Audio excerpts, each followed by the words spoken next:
사도행전 오늘 제가 설교를 하다가 원고에는 원래 다른 부분을 좀 언급을 해야 되는데 뭐 또 설교를 하는 중에 그 부분을 본문은 읽고 이제 넘어가 버렸는데 이 5명의 인물의 그 면면을 제가 말씀드리고 난 뒤에 얘기가 나와야 되는데 또 주님께서 다른 길로 또 보내버리니까 그래서 지금 이 부분을 좀 말씀드리면 이 구성원들을 보면 너무 달라요.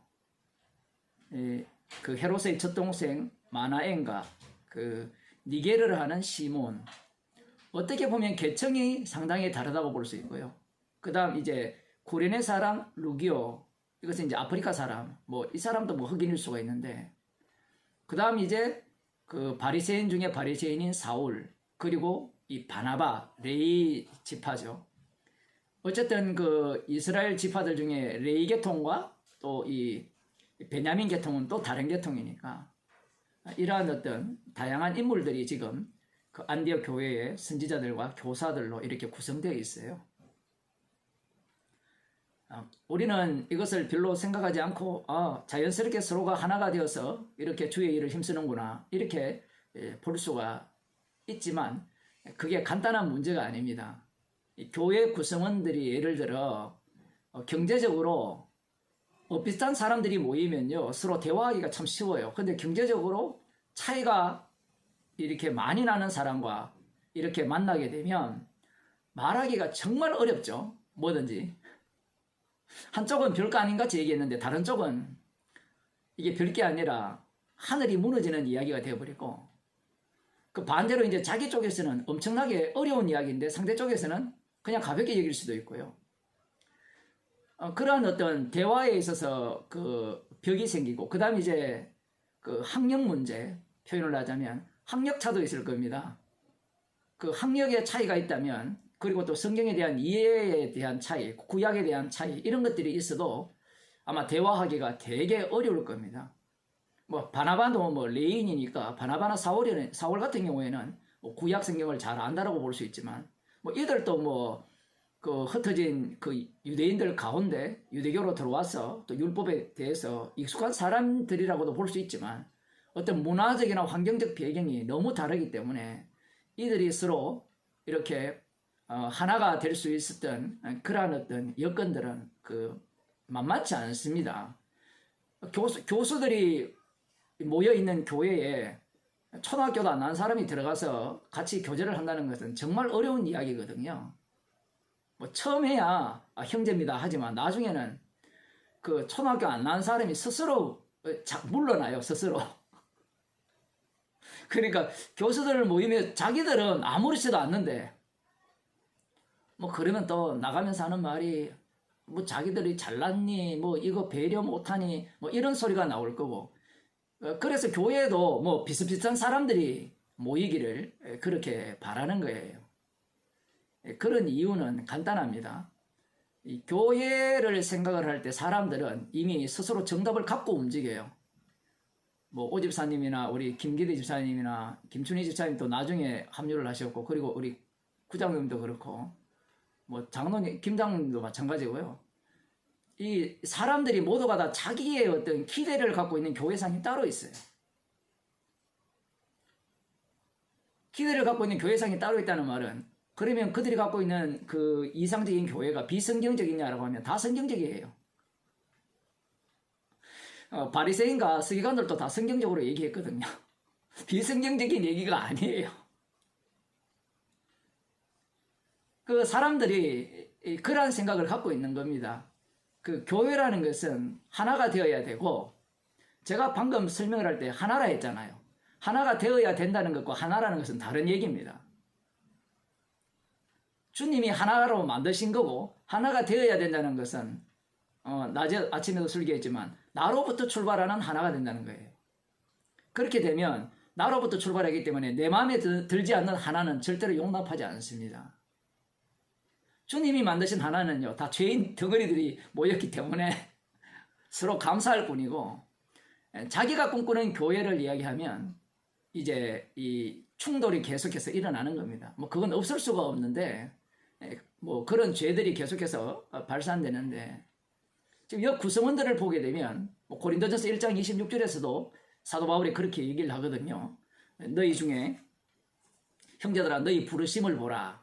핵심은 부르심이에요. 근데 주님이 부르실 때 교회를 이렇게 잘 만들어서 너희들이 서로 화목하고 잘 지내고 아름다운 이 천국의 천국의 지상화인 이 교회다운 교회를 만들라고 주님이 부른 게 아니라 그 부르심을 따라 이렇게 보면 육체를 따라 그 육체로 하면 이 세상식으로 하면 그 치에 있는 자가 많지 않고 그 다음 능한 자가 많지 않고 그 다음 문벌 좋은 자가 많지 않다 이렇게 말씀하고 있어요.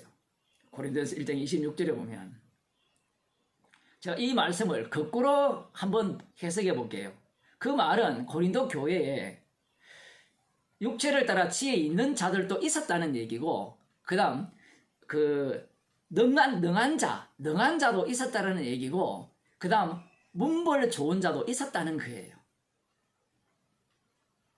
높은 학력을 가진 자도 있고 그 다음 조금 권세를 가진 자들도 있고 그리고 집안 좋은 사람들 그 당시에 뭐 집안이 영향을 주니까 어쨌든 그런 사람들이 같이 그들 속에 있었다라고 사도 바울이 이야기를 하는 겁니다. 물론 사도 바울이 하는 말은 십자가의 지혜를 말씀하기 위한 말씀인데 그 속에는 구성원들이 이렇게 다양했다라는 겁니다. 그러면서 문벌 좋은 자가 많지 않고 능력 있는 자가 많지 않고 그 다음 뭐 지혜 있는 자가 많지 않다라는 말씀을 하심으로 말미암아 주님의 부르심은 부르신 분을 증거하기 위한 십자가 지신 분을 증거하기 위한 부르심이지 너희들이 원래 자리 잡고 있던 그 위치를 뽐내기 위한 부르심이 아니고 그것이 자격 요건이 아니라는 겁니다. 그러면서 이들이 어떻게 그 부르심을 입었느냐 하면 방금도 말씀드린 것같이 조건이 없어요. 그 부르심 입은 분에 의해서 부르심을 입은 게 다예요. 그런데 부르심을 입어서 와보니까 이 안디옥 교회처럼 또 다양해요. 민족도 다양하고 학벌도 다양한데 부르심이라는 그 부르심의 이유는 십자가 증인 만들기 위한 부르심이거든요. 그것을 위해서 각자 그렇게 불렀다는 겁니다. 사람들이 다양하게 이렇게 모여지면 각자의 생각이 다 따로 있죠. 각자의 생각이 다 따로 있는데 주님의 부르심은 그 각자의 생각이 있는 그 사람들을 불러서 주님의 증인 삼는 거예요. 각자의 생각이 있으니까 각자가 생각하는 교회상이 다 있을 거 아니에요. 이미 우리는 교회를 다녀봤기 때문에 말씀을 들어봤기 때문에 각자가 이미 교회론을 다 갖고 있는 겁니다. 그 교회론을 갖고 있는 그것이 무너지지 아니하면 십자가의 피를 증거할 수가 없는데 그 교회론을 갖고 있는 그 각자의 견해를 갖고 이런 교회가 되어야 된다라는 것을 내세우는 순간 교회는 우상화가 됩니다. 이런 교회라고 할 때는 다 성경적이에요. 우리가 계속 이런 본문을 설교를 들음에도 불구하고 성경적이면 교회가 되지 않습니까? 라고 하는 순간 교회가 십자가를 삼키게 되죠. 그 선한목자교회가 인터넷에 이런 이제 그걸 냈더라고요. 온전한 교회. 그 온전한 교회가 뭐냐라고 하면 말씀 선포도 있고 봉사도 있고 성찬식도 있고 기도도 있고 봉사도 있고 뭐 이러한 것들을 온전한 교회 이렇게 주장하잖아요. 그게 온전한 교회입니까? 인터넷에서 이제 뭐 방송 듣는 사람들이 많으니까 목회 담당자를 세워가지고 그 사람들을 자기 교회 이름으로 끌어모아서 서로 봉사도 하게 하고 섬기게도 하게 하고 오프라인으로 만나게도 하고 같이 서로를 위해서 기도도 하게 하고 성찬식도 각자 빵 준비하세요. 다음 주 성찬식 하겠습니다. 우리도 그렇게 한번 해볼까요? 줌으로 하겠습니다 하고 그렇게 하는 거예요. 그러면 그게 교회입니까? 성경에 보면 그게 다 나오거든요. 그러면 성경대로 하는 게 교회입니까? 그런 식이 되면 결국은 바리새인과 서기관들이 예수님을 죽였던 그 이유와 동일하게 무엇을 제거해버리는가 하면 십자가를 제거해버리죠. 그래서 온전한 교회라고 주장하는 교회치고 십자가 복음이 안 나옵니다. 교회다운 교회가 말해지기 시작하죠. 아까도 뭐 그 이장호 목사나 그런 사람을 했는데 마찬가지입니다. 성경대로인데 뭐가 문제냐라는 거죠. 그 성경대로가 뭐가 문제가 아니라 성경대로 한 자가 예수님을 죽였어요. 자기들은 성령 받아서 우리는 그들과 다르다는데, 그들과 다르다고 한 사람이 그 바리새인이 기도잖아요. 나는 저 세리와 같지 아니함을 감사하나이다. 말씀 자체가 자기가 적용해 내려고 하는 겁니다. 자기가 적용해 내려고 하니까 그 말씀을 자기 입맛에 맞도록 그렇게 해석을 하고, 그러니 이 복음을 모르는 사람들이 그걸 듣게 되면 맞는 말만 하니까 야 진짜 교회답다, 진짜 복음 전하는 교회네, 이렇게 생각을 할 수밖에 없는 겁니다. 우리들도 마찬가지죠. 죄인들이 모였다는 것은 서로가 모두가 다 다르다라는 거예요. 다르다라는 말은 모두가 다 악마성을 품고 있다라는 거고, 나름대로 심지어는 이제 이 복음 속으로 들어왔어도 그 항상 생각하는 게 나는 복음을 아니까 교회는 이래야 돼라는 것을 계속해서 꿈꾸게 되는 겁니다. 그것이 인간의 본성이고 죽을 때까지 그렇게 살아가는 거예요. 근데 주님은 오늘 또 말씀드린 바와 같이요, 이 은사 중심으로 활동을 합니다. 사람 중심이 아니에요. 그 은사 중심으로 활동을 하기 때문에 선지자의 기능, 교사의 기능이 사라지면 더 이상 그들을 성도라고 간주하지 않습니다. 성령이 있는 자만, 성령의 인도하심을 받는 자만 그리스도의 종이잖아요. 그리스도의 백성이고 하나님의 백성이고, 이것을 계속해서 이 사람들은 역전시키려고 하죠. 그 은사 중심이라는 겁니다. 성경 자체가. 그래서 이 다양한 사람들이 어떻게 하나가 되느냐, 이들을 부르신 이유는 간단하죠. 주께서 불러 시키시는 일을 하게 하기 위해서 불렀거든요. 자기 뽐내라고 부르는 게 아니라, 자기 꿈꾸라고 보내는 게 아니라, 시킨 대로 하게 하기 위해서 부르심을 입은 자들입니다. 그래서 이들은 주님의 부르심을 따라, 주님이 시키시는 대로 따라 이들 중에 안디옥 교인들을 다 전체 합해서 이들 중에 주께서 시키시는 일을 따로 세우는 거예요. 따로 세웠다는 것은 나머지도 따로 세웠다는 얘기예요. 시키시는 일을 위하여서. 이런 부분들이 오늘 본문에서 말씀하고 있는 겁니다. 어떻게 보면 이 구성원들은 모두가 다 모래알 같죠. 그런데 우리들은 그 모래알 같은 교인들을 원하지 않아요. 성도의 관계를. 찰흙 같은 관계를 원하죠. 교회가 그런 교회상을 계속해서 심어줬잖아요. 찰흙같이 되어버리면 그 사이가, 벌어진 사이가 없기 때문에 십자가가 나오지 않습니다. 성도는 십자가로 하나가 되지, 우리는 성도니까 복음을 아니까 하나가 됩시다. 찰흙처럼 밀착합시다. 밀착해버리면 그 다음 나오는 게 뭔가 하면 우리 교회 최고, 우리 교회가 진짜 교회야, 이렇게 나오는 겁니다. 그래서 말씀을 보면서도 이 구성원들을 보면서 십자가의 능력, 그 피를 증거하기 위한 교회면 안디옥 교회도 흥왕해 가면서 죄가 당한 곳에 은혜가 넘쳤기 때문에 그러한 요소들이 계속해서 이들의 가르침이죠. 복음, 말씀의 가르침을 통해서 날마다 물과 같이 녹아지는 그러한 현상들을 일으켰었다라고 보시면 돼요. 그러면 여기에서 부정적인 요소는 없느냐라고 하면 부정적인 요소가 다 있죠. 그 있는 내용은 기록하지 않았습니다. 왜냐하면 그 부분은 고린도 전후서나 갈라디아서나 이쪽에 다 나와요. 그런데 인간들은 이런 본문을 보면서 사람들은 완전한 교회상을 계속해서 머릿속에 그리는 겁니다.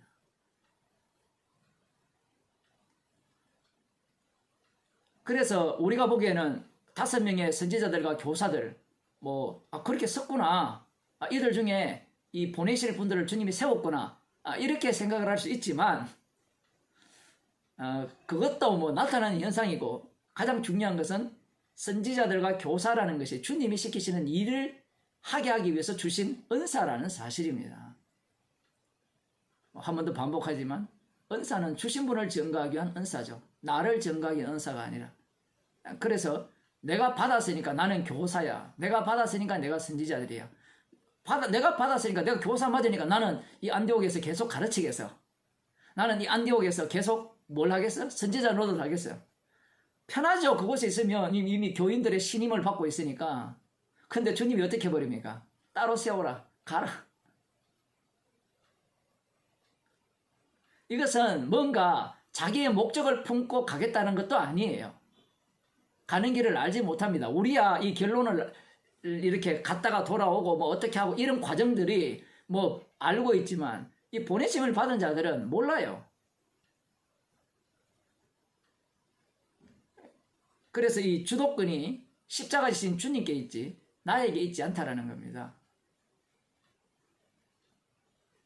나로부터 출발하면 내가 속한 그 교회나 그 집단이 지속이 되어야 되고 깨지지 않아야 되지만 주님으로부터 출발된다면 사라져도 되는 거죠. 없어져도 되고. 그것은 하나도 중요하지 않습니다. 주님께서 일으키시는 사건 속에 그냥 우리는 휘말려서 당하면 돼요. 성도는 관찰자가 아니고 지금 이들은 당하고 있잖아요. 당하면 당하는 대로 살아가는 겁니다. 우리 같으면 이러죠. 성령께서 그렇게 시키니까 어떻게 순종을 안 하고 버티겠습니까? 이렇게 나오지만 날마다 주님께서 여러분에게 지시하고 있는데 그런 대로 하고 계십니까? 안 그러면 저에게도 주님 계시를 주셔가 지시하면 제가 시키는 대로 하겠습니다. 아니 말씀이 날마다 죽으라 하잖아요. 그러면 그 시키는 대로 합니까?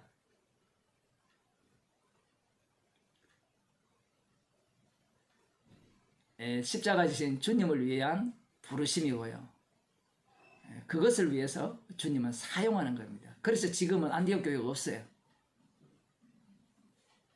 인간들이 만드는 교회는 영원할 거라 이렇게 생각하거든요. 그렇지 않습니까? 복음적으로 말씀으로 모였으니까 이 교회가 영원할 거라. 아예 요한계시록에서 답을 내놨잖아요. 촛대를 옮기겠다. 그럼 말씀을 하셨으니까 말씀 속에 모든 교회가 해당 사항이 있을까요? 없을까요? 있죠. 그런데 우리 교회는 옮기면 안 돼요. 우리 교회는 옮기면 안 돼요. 이런 마음을 사람들이 품는 겁니다. 그러한 어떤 그 인간의 마음을 주님이 잘 알고 계세요. 알고 계시기 때문에 오늘 이런 본문을 통하여서 주님이 시키시는 일을 위해서 안디옥 교회도 만드시고 그들 중에 교사와 선지자를 세우셨다라는 겁니다. 그러하기에 이들이 십자가의 증인이니까 이들이 이렇게 쪼개져야 되죠. 부서져야 됩니다. 오늘 시편 19편에 그 주님이 당하는 그 모습이 우리가 곧 당하는 동일한 모습이기 때문에 우리가 물같이 녹아지지 아니하면 복음은 전파될 수가 없는 겁니다. 온갖 비웃음, 거기에 보면 벌레보다 못한 자로 취급을 받잖아요. 예수님이 그 취급을 받았다면 우리들도 벌레보다 못한 자로 취급받아야 돼요. 어떤 사건을 일으킬 때 뭐 저래, 장로가 뭐 저래, 목사가 뭐 저래, 집사가 왜 저래, 그런 얘기를 다 덮어 써야 돼요. 벌레보다 못한 인간인데 뭘. 그러면 십자가로 인하여 감사가 넘치고요. 나는 벌레보다는 괜찮은 인간이야. 이러면 감사보다는 이 원망과 분노가 나올 수밖에 없는 겁니다. 십자가가 밝게 보여야 되는데 내가 밝게 보이면 결국은 이 교회를 여기에 보면 교회를 나로부터 시작했다라는 주장밖에 안 돼요. 그래서 사도행전을 우리가 계속해서 살펴보면서 이 교회가 어떻게 시작되는지를 독특하게 보여주잖아요. 인간으로부터 시작되는 게 하나도 없어요. 오순절날 성령으로부터 출발을 하고요. 그 다음 성령으로 출발된 그 교회가 이 핍박을 받으면서 이 도망다니면서 성령의 인도하심을 따라서 복음이 전파되잖아요. 그러니까 원천 자체가 우리 쪽에서 없습니다. 그러니 우리들은 주님이 시키는 대로 당하면서 사시면서 십자가의 증인으로 이렇게 살아가면 되는 겁니다.